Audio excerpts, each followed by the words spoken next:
ballpark.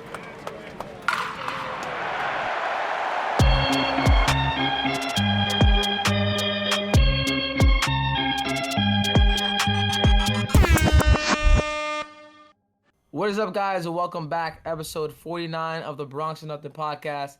The New York Yankees has just lost 2 out of 3 to the Toronto Blue Jays. Not a great series overall for the Yankees.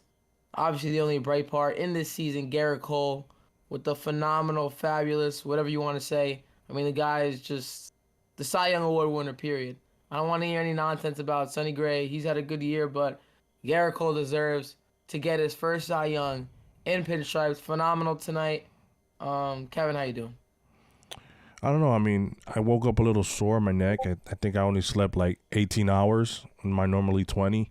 So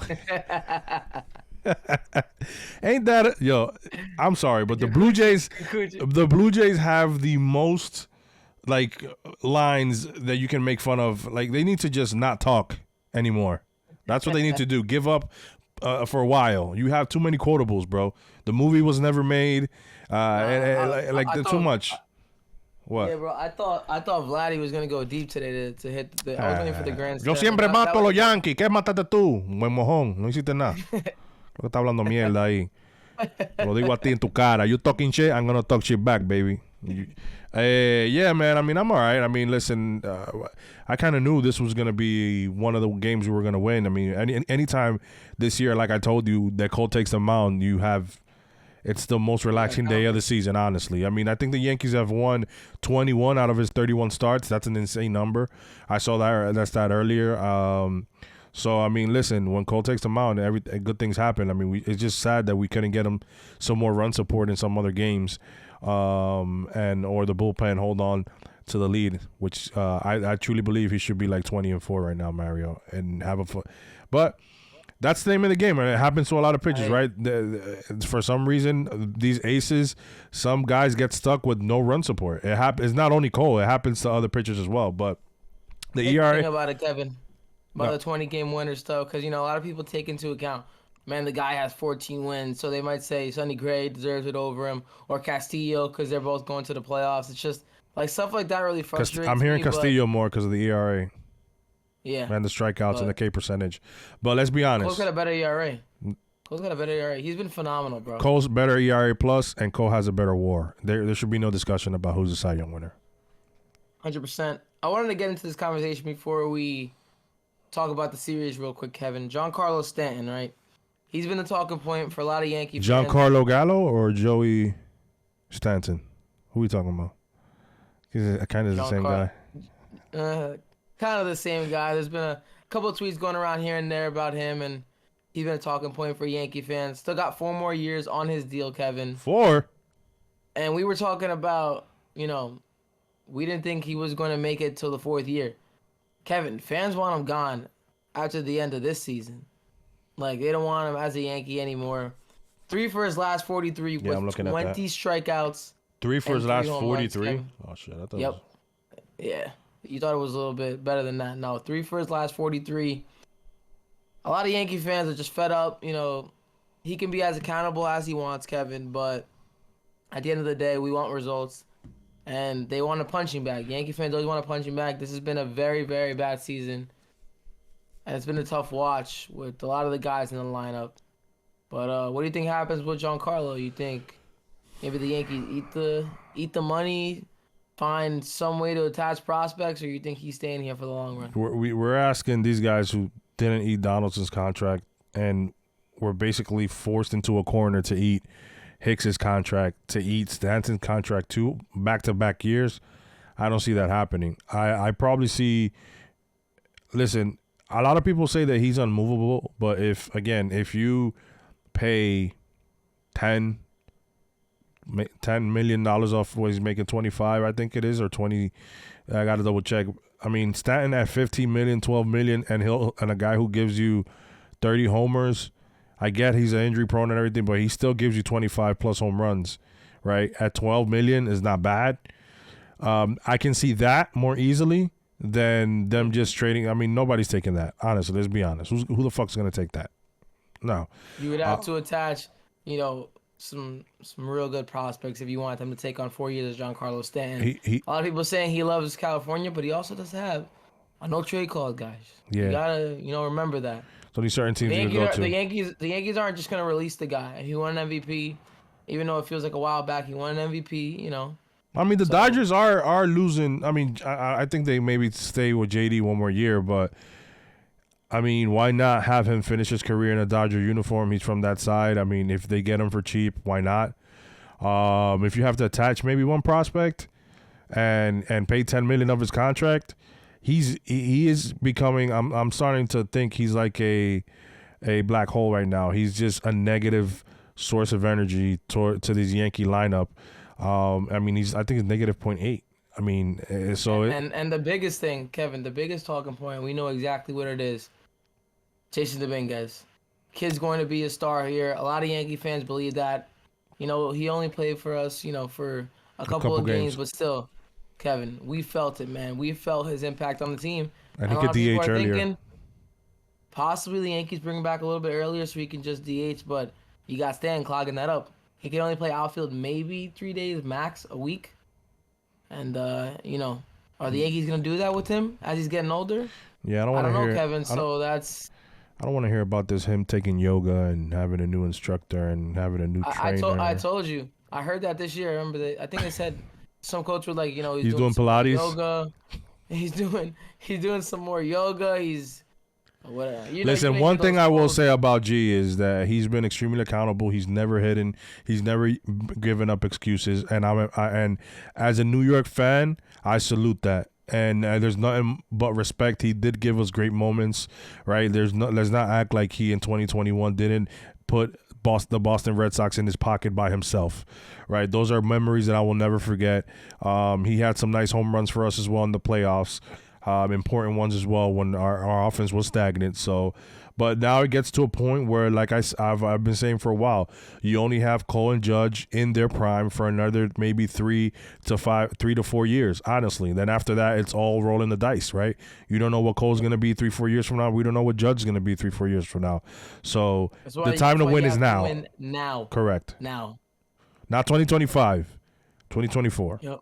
We'll get into more Giancarlo in the offseason, DJ LeMahieu, Anthony Rizzo. We'll kind of talk about each guy and the season that they had, what do we expect out of them compared to what they gave us. We'll get into that in 2 weeks from now, which is crazy to think about, Kevin. But let's go. Let's talk about the Blue Jay series. Game 1, Clark Schmidt versus Yusei Kikuchi. And I was pretty confident, even though Yusei has been, a pretty good starter for the Blue Jays this year. He's a lefty.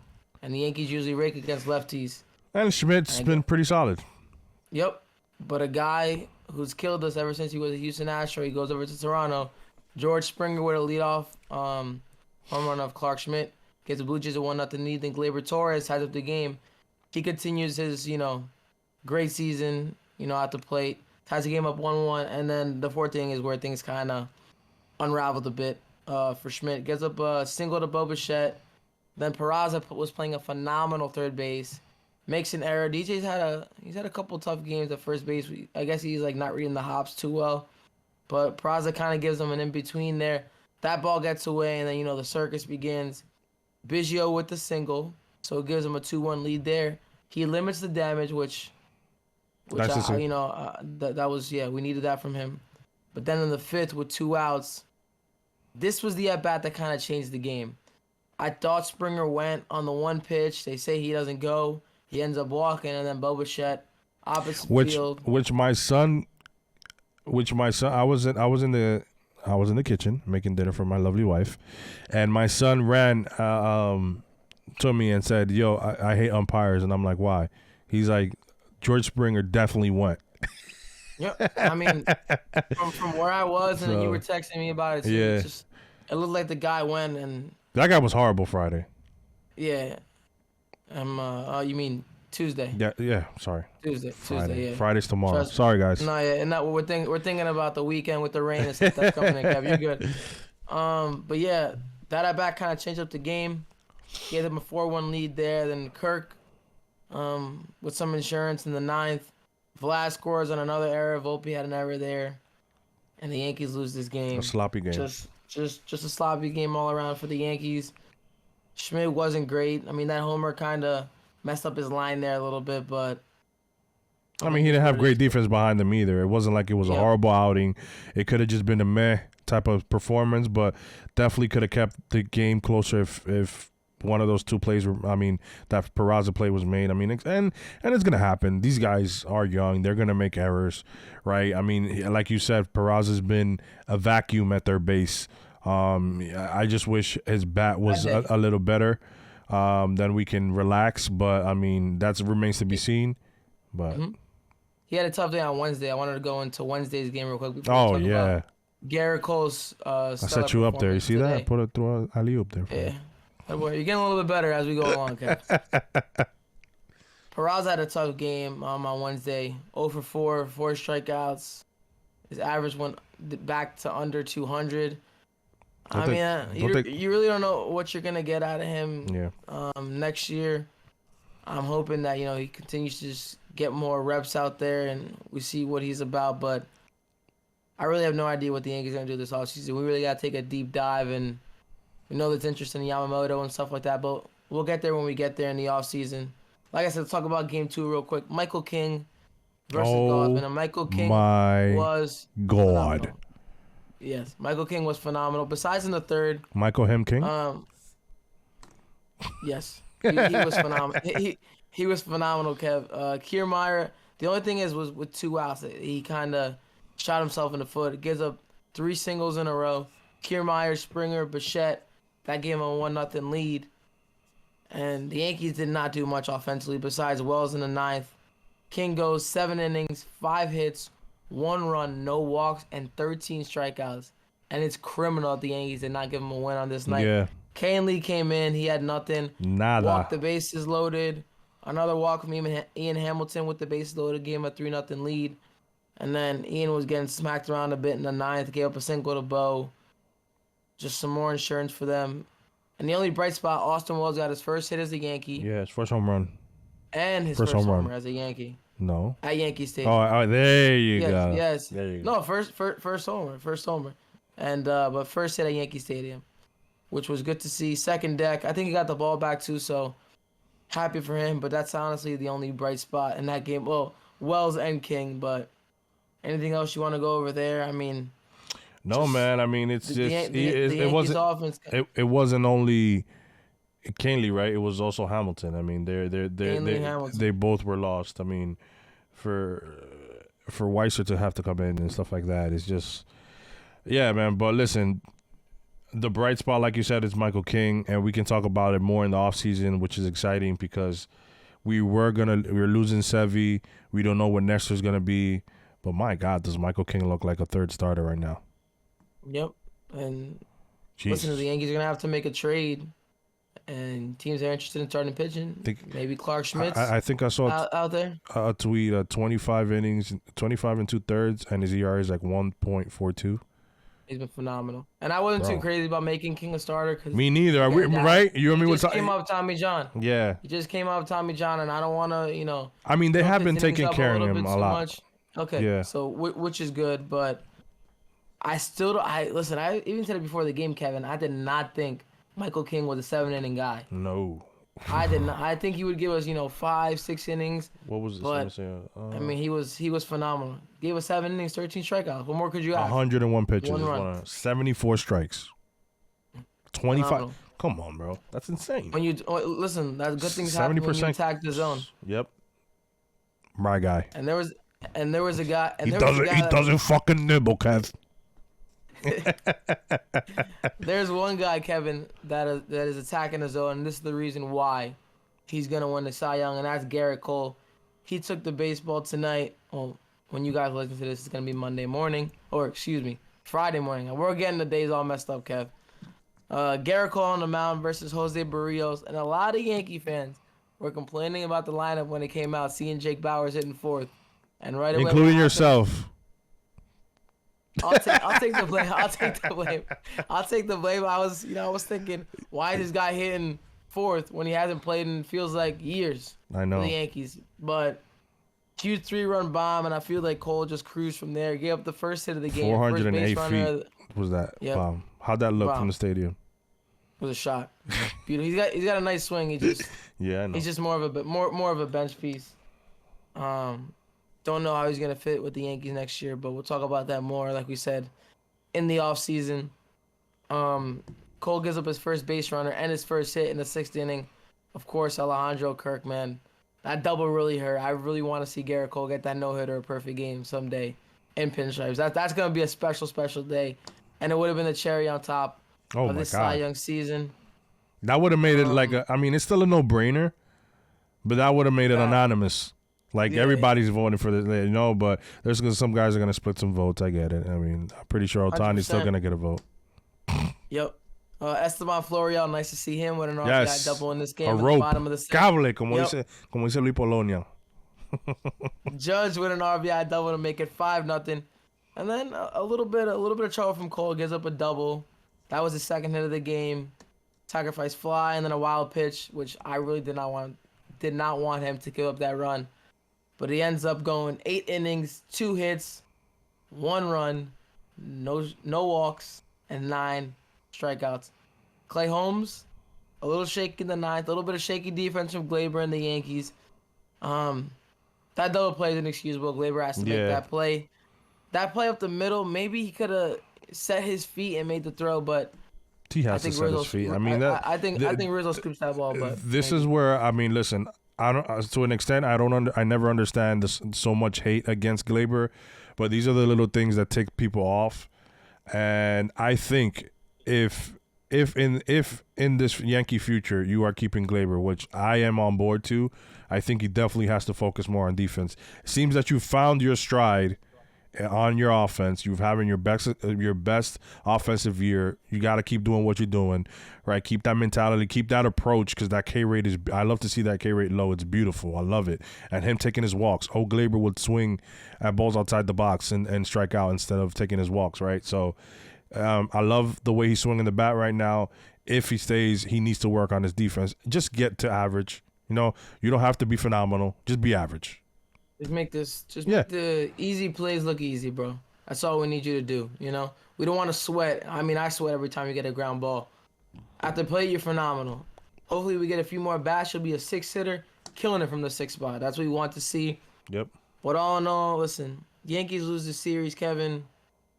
The magic number to get eliminated is 3 games. So either a combined 3 losses or a win from Seattle and Texas.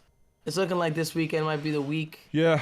The Yankees get eliminated, which we all knew was coming. I don't want him to be at home, and then the thing is that you got Toronto. Anyway, that's the one thing I did not want to get eliminated by Toronto. Yeah, it is what it is. It sucks either way. I know. Yes. I don't want to get eliminated at home against Toronto. Yeah. But I think being eliminated in Toronto would hurt even more because they would love to do that to us. They would love to do it since we celebrated in their soil. In their last year, Vlad's house, like Michael K said. DC, my house. Yeah, the next day was our house. But yeah, man. I mean, I think Judge owns that stadium, man. He broke the maple. So I was gonna say, wait, what was that? I was gonna say, do you think Judge gets shut down after the homestand? That's been a talking point. Do you think it's a possibility he gets shut down? I would.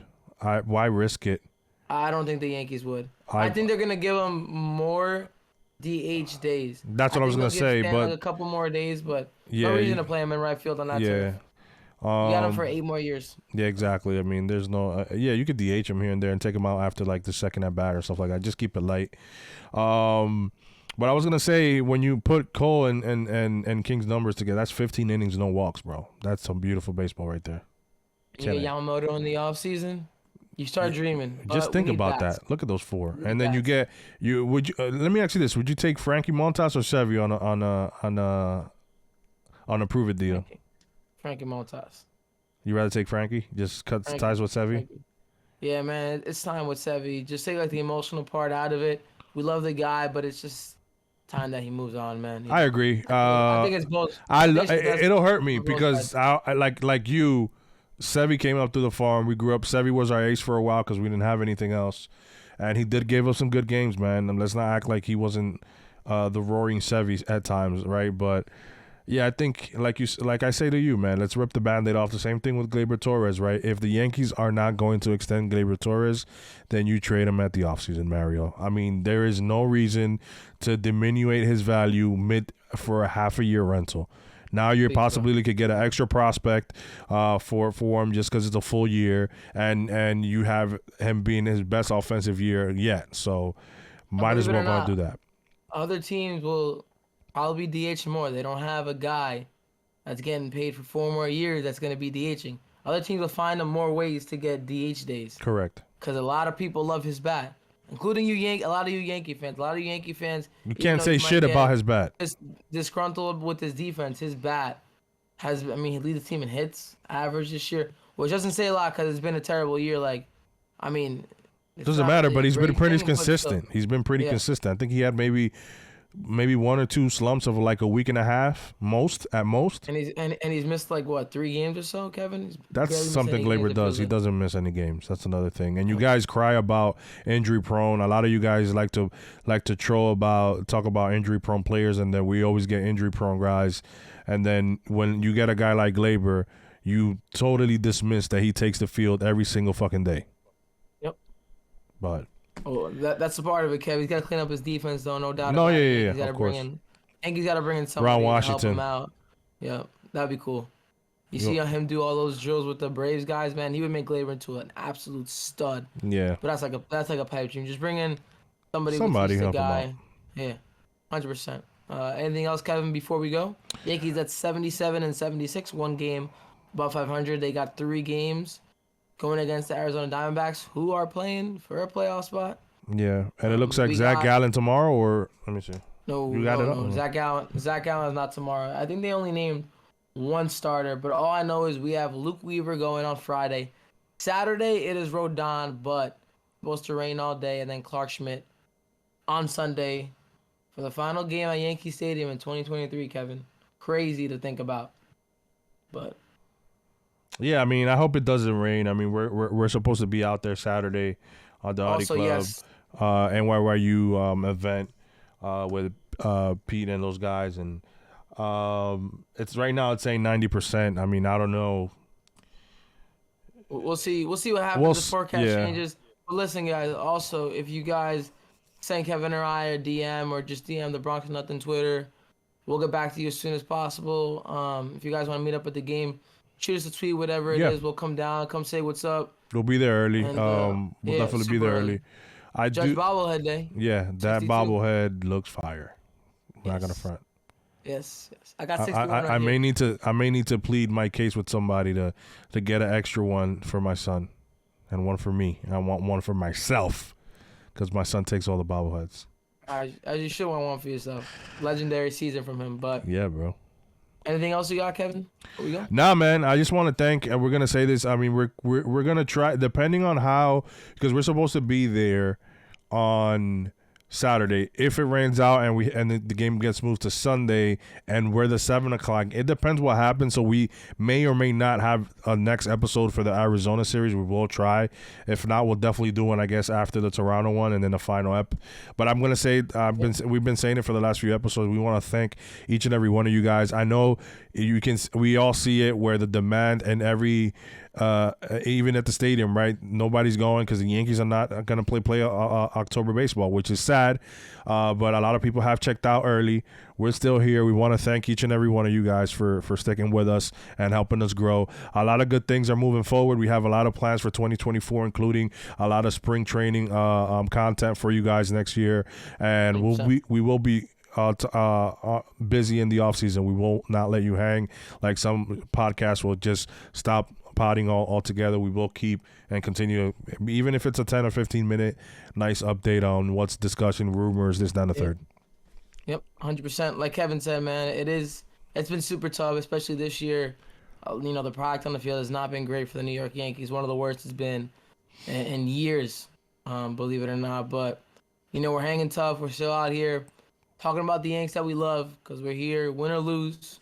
We just want to see, a better team, get better players, and yeah, man, we know it's been tough, but thank you guys for always tuning in, whether it's, every other episode, every episode. We always appreciate, feedback and stuff like that. But thank you guys so much for listening to episode 49 of the Bronx and Nothing podcast. We really appreciate you guys. Like we said, we'll be there on Saturday with Pete or Sunday if it's rained out.